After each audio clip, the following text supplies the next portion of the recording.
Our next topic is Thomson's atomic model. अब हम models of atom के बारे में बात करेंगे कितने टाइप के मॉडल्स ऑफ एटम दे दिए गए हैं और कितने रीसेंट हैं, कितने पुराने हैं। सो हम आज से उनकी बात करना शुरू करेंगे। तो पहला जो हमारा टॉपिक आता है मॉडल्स ऑफ एटम में, वो सबसे पहला मॉडल हम बात करेंगे थॉमसन एटॉमिक मॉडल की।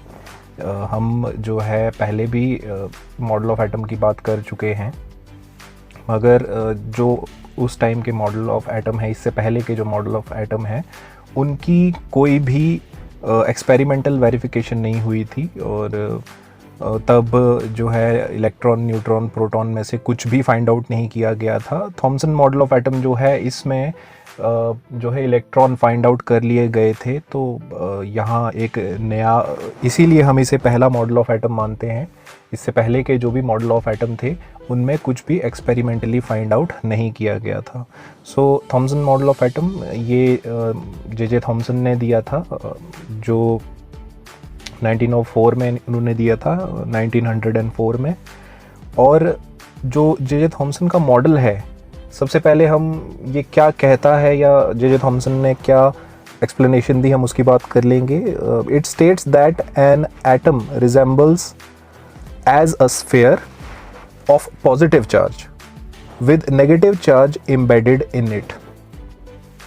ओके, इसे अगर हम साधारण भाषा में कहें तो ये कह रहे हैं कि जो एटम है वो एक पॉजिटिव चार्ज का क्लाउड है।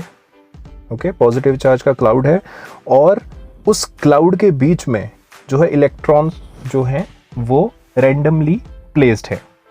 ठीक है, एम्बेडेड है उसके अंदर, कहीं भी प्लेस हो सकते हैं, उनकी कोई एक पर्टिकुलर पॉइंट नहीं है उनका। ये जो इलेक्ट्रॉन्स हैं ये कहीं भी प्लेस्ड है उस पॉजिटिव चार्ज के क्लाउड में। तो नेक्स्ट उनका जो इन्फेरेंस था, ये क्या था, वो ये था कि जो पॉजिटिव पार्ट है, यानी जो इलेक्ट्रॉन जिस क्लाउड में एम्बेडेड है, वो जो पॉजिटिव क्लाउड है वो और इलेक्ट्रॉन्स, इन दोनों का जो चार्ज है आपस में, क्योंकि इलेक्ट्रॉन नेगेटिव होते हैं, तो ये एक दूसरे को बैलेंस करता है। Both the positive and negative part makes the atom a neutral body. Okay, ये उनका एक और इन्फेरेंस था। कुछ और बातें उन्होंने कही थी इस बारे में। He also stated that size of the atom is equal to the radius of sphere of positive cloud. Okay, so इसका मतलब ये होगा कि जो साइज है एटम का, यानी रेडियस है जो एटम का, वो उतना होगा जितना वो पॉजिटिव क्लाउड फैला हुआ होगा। ओके, सो पॉजिटिव क्लाउड जो होगा या पॉजिटिव स्फीयर जो है, उसका जितना भी रेडियस होगा, वही रेडियस जो होगा वो एटम का होगा। यानी पॉजिटिव जो है वो पूरा एरिया कवर करता है एटम में, ये उनका मानना था। और इनका एक प्रिलिमिनरी आइडिया था कि ये जो एटम है ये of the size of 10⁻⁻10 metres के करीब होता है, 10⁻⁻10 एम। सो ये उनकी कुछ ऑब्जर्वेशंस थी। और एक और बात, उन्होंने जो ये नेगेटिव पार्ट है जो उन्होंने फाइंड आउट किया था, पहले तो उन्होंने जो है कैथोड रेज फाइंड आउट की थी। उन्होंने पता किया था कि कैथोड रेज का नेगेटिव चार्ज होता है, लेकिन अभी उन्होंने इलेक्ट्रॉन्स उन्हें नहीं कहा था। और यहाँ पे भी जब इन्होंने कहा कि कुछ नेगेटिव पार्टिकल्स होते हैं, उन नेगेटिव पार्टिकल्स को इन्होंने कहा कार्पसल। ठीक है, कार्पसल्स, CORPUSCLES, कार्पसल्स। ठीक है, तो उन नेगेटिव, जो भी वो नेगेटिव पार्ट स्प्रिंकल्ड होता है एक पॉजिटिव क्लाउड के अंदर, उन्हें कहा जाता है corpuscles according to J Thomson. अब अगर हम यहाँ पे एक और बात करें, इसी मॉडल को जे थॉमसन का प्लम पुडिंग मॉडल भी कहा जाता है। प्लम पुडिंग एक तरह का केक होता है। अगर आप इमेजिन करें केक, तो केक जो होता है वो राउंड शेप में होता है। सो जो राउंड शेप है या जो पूरा एरिया है, उसे उन्होंने पॉजिटिव मान लिया। और केक के ऊपर बहुत बार चॉकलेट स्प्रिंकल्स होते हैं या कुछ और तरह के स्प्रिंकल्स होते हैं, तो वो जो स्प्रिंकलिंग होती है जगह जगह पे, उन्हें इन्होंने इलेक्ट्रॉन्स मान लिए। तो प्लम पुडिंग केक एक इंग्लिश डिज़र्ट होता है, ये इंग्लिश केक होता है ये प्लम पुडिंग, तो उसे कहा जाता है। उसमें वो प्लम्स का बना होता है, ओके, जो फ्रूट होता है प्लम, तो प्लम जगह जगह प्लेस्ड होता है उस पुडिंग के अंदर, तो वैसे ही उसे कहा गया प्लम पुडिंग मॉडल, और उसी की तरह उन्होंने इस मॉडल को भी एक्सप्लेन किया था, तो प्लम पुडिंग मॉडल। आप इसे इस तरह भी इमेजिन कर सकते हैं, अगर हम वाटरमेलन काटें तो वाटरमेलन के अंदर जो रेड पार्ट है उसे इन्होंने कहा वो पॉजिटिव है, वो पूरा एरिया लेता है एक एटम का, और जो उसके अंदर बीज हैं, जो ब्लैक कलर के बीज होते हैं, वो रैंडमली कहीं पे भी प्लेस्ड होते हैं, उनका एक पर्टिकुलर पॉइंट नहीं होता। तो उन पोजीशंस पे जो सीड्स हैं उन्हें उन्होंने कहा उसी तरह से इलेक्ट्रॉन्स भी स्प्रिंकल्ड होते हैं एक एटम के अंदर।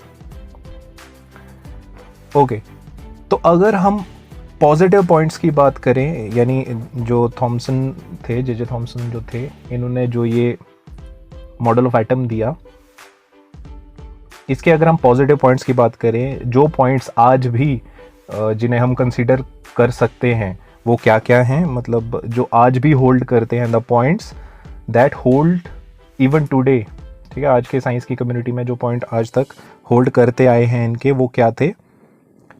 हम जानते हैं कि जो एटम होता है उसके अंदर पॉजिटिव और नेगेटिव दोनों चीज़ें होती हैं, यानी आज हम जानते हैं पॉजिटिव को प्रोटॉन कहा जाता है, नेगेटिव को इलेक्ट्रॉन कहा जाता है। तो हम जानते हैं कि पॉजिटिव और नेगेटिव दो तरह के कंपोनेंट्स जो हैं वो एटम के अंदर होते हैं। इन्होंने जो कहा था कि पॉजिटिव और नेगेटिव होता है, तो वो होता है।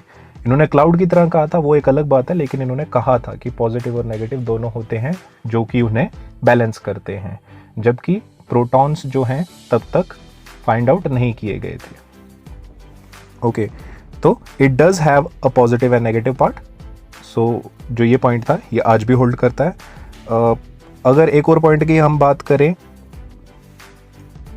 पहले जब हम मॉडल ऑफ एटम की बात करते थे तो हर कोई, जैसे डेमोक्रेटस या अरिस्टोटल या फिर जो हमारे कन्नड़ ऋषि थे, ये सब कहते थे कि जो एटम है उसे ब्रेक नहीं किया जा सकता। जो एटम है इट इज़ इनडिविजिबल, उससे छोटा कुछ नहीं होता।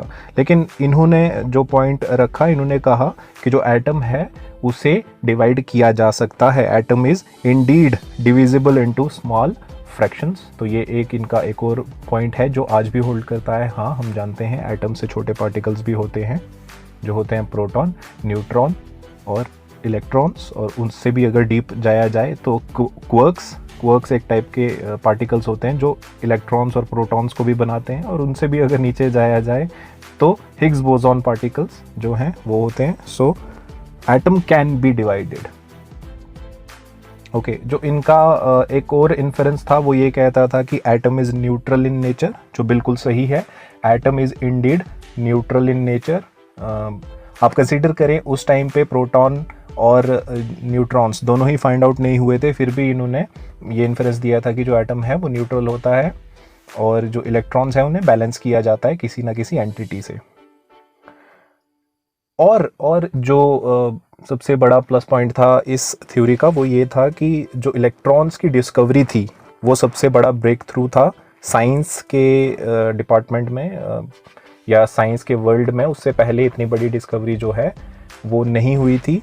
डिस्कवरीज तो काफ़ी हुई थी, लेकिन जो है ब्रेक थ्रू पॉइंट नहीं आया था स्ट्रक्चर ऑफ एटम को डिफाइन करने के लिए। तो ये एक ब्रेक थ्रू मोमेंट थी, एक नया पाथ इन्होंने जो है वो क्रिएट किया था आने वाले साइंटिस्ट्स के लिए।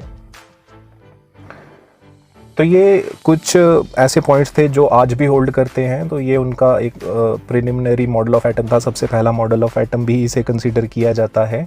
इससे पहले भी हमने मॉडल्स ऑफ एटम की बात की है, लेकिन ये वाला जो था ये एक साइंटिफिक प्रिंसिपल पे बेस्ड था।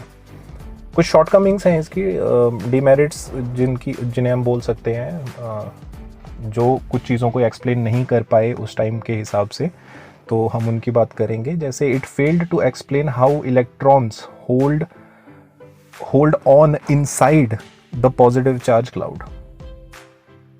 इसका मतलब ये हुआ कि ये एक्सप्लेन नहीं कर पाए। इन्होंने कहा कि जो पॉजिटिव क्लाउड होता है उसके अंदर इलेक्ट्रॉन्स होते हैं, तो अगर ऐसा है तो वो इलेक्ट्रॉन्स वहाँ रुक कैसे रहे हैं?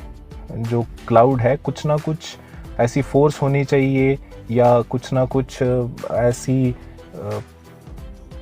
इंटर पर्टिकुलर उनके बीच में फोर्स होनी चाहिए जो उसे रोक रही हो। ये उसे एक्सप्लेन नहीं कर पाए कि ये अगर ऐसा हो रहा है तो वो कैसे हो रहा है। तो ये इनका पहला शॉर्टकमिंग था जो एक्सप्लेन नहीं कर पाए।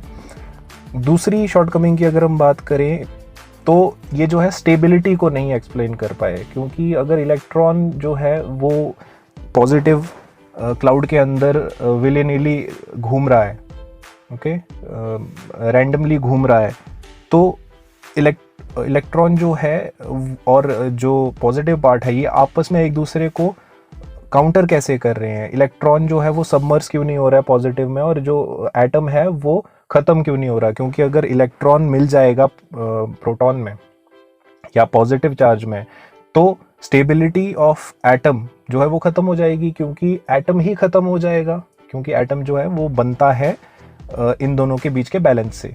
लेकिन अगर वो बैलेंस ही नहीं रहेगा तो स्टेबिलिटी ख़त्म हो जाएगी। तो एटम की लेकिन हमें पता है ऐसा नहीं होता। एटम जो है वो स्टेबल होता है, हम देख सकते हैं उसे। एटम जो है देख सकते हैं से मेरा मतलब है इलेक्ट्रॉन माइक्रोस्कोप के अंडर उसे देख सकते हैं अब। लेकिन यह है कि हम उनसे बनी हुई चीज़ों को देख सकते हैं जो रहती हैं, जो ख़त्म नहीं हो जाती कुछ ही सेकेंड्स में। तो स्टेबिलिटी ऑफ एटम जो है वो ये एक्सप्लेन नहीं कर पाए। जो नेक्स्ट पॉइंट था, the theory was not able to explain the presence of any nucleus which was indicated by the Rutherford's gold foil experiment. जो हम आगे मॉडल ऑफ एटम पढ़ेंगे, रदरफोर्ड का मॉडल ऑफ एटम, उन्होंने एक एक्सपेरिमेंट किया था जिसमें उन्हें पता लगा कि एटम के बीच में एक डेंस टाइप का कुछ पार्टिकल होता है और वो पार्टिकल को उन्होंने न्यूक्लियस नाम दिया। इनके टाइम पे अभी वो नहीं हुआ था, लेकिन जो है बाद में जब वो एक्सपेरिमेंट हुआ तो एक और शॉर्टकमिंग सामने आई कि ये न्यूक्लियस को जो है वो एक्सप्लेन नहीं कर पाया। सो ये कुछ शॉर्टकमिंग्स थी इस मॉडल ऑफ एटम की। लेकिन हैविंग सेड दैट, जो ये एटम का पहला जो है मॉडल था, ये देना बहुत बड़ी एक सक्सेस थी इनकी, जिसके लिए इन्हें बाद में नोबेल प्राइज़ भी मिला था। तो ये भी एक नोबेल प्राइज़ लॉरेट हैं। आप याद रख सकते हैं अगर कभी आपसे पूछा जाए कि एटम के स्ट्रक्चर के लिए जो है किन किन साइंटिस्ट्स को नोबेल प्राइज़ दिया गया था, तो उसमें से सबसे पहले जो थे वो जे थॉमसन थे।